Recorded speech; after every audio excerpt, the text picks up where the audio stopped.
Okay, today I want to introduce you to how to perform a safe start. After doing a complete inspection of the outside of the bus and working your way inside of the bus, you will come to your seat. You will situate yourself on the seat, make sure that your feet are flat on the ground. Reach over, grab the seat belt, make sure that the seat belt is attached well to the wall and to the floor, and that it's snapped in correctly, and that the belt has no cuts, no tears, and no frays.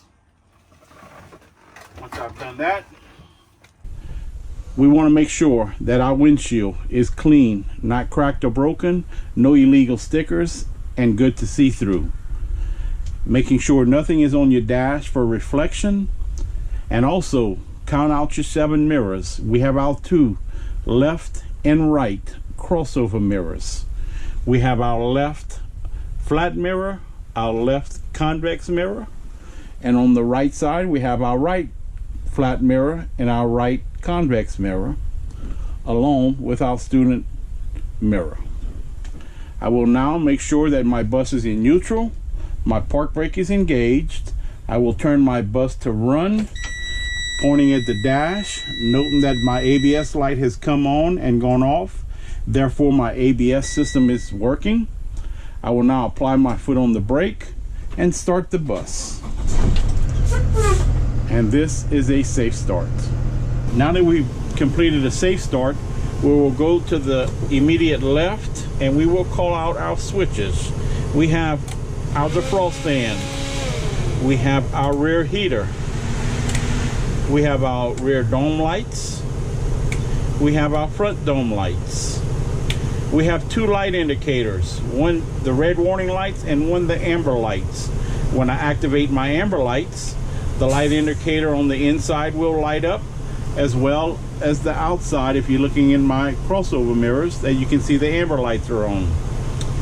I will now activate my red student lights, which will, again, the red indicator on the inside of the bus is on. My stop signs are out with the light indicators flashing. My overhead red student lights are on. My cross arm is out, and my door is open.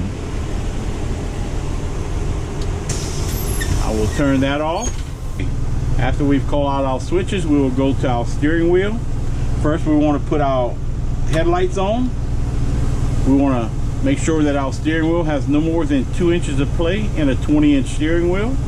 We want to toot the horn, make sure that the horn works. We will go to our light indicator switch. First of all, we have our windshield wipers.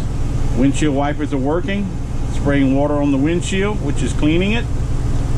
We will go with our high beam. High beam indicated on the inside that the high beam is on, as well as the outside is illuminated. Our left signal, illuminated on the inside as well as the outside. We have our right signal light indicator, illuminated on the inside as well as the outside. We'll go to our emergency lights, hazard lights. Indicator on the inside that both of them are working and illuminated, as well as the outside. We'll go to our oil pressure. Our oil pressure is in adequate range. Our water temperature is in an adequate range. Our voltmeter is 13.8 volts, working properly. Our fuel gauge is in adequate range, which is in full. We have our DEF, which is full. We have our air pressure, primary and secondary gauges, both between 120 and 140 psi, which is an ideal range. We have our vents, blowing on the inside vents, and we're going to have our defrost blowing on the dash. It is also blowing air on the dash. From there, we will go into our 3-part air brake test.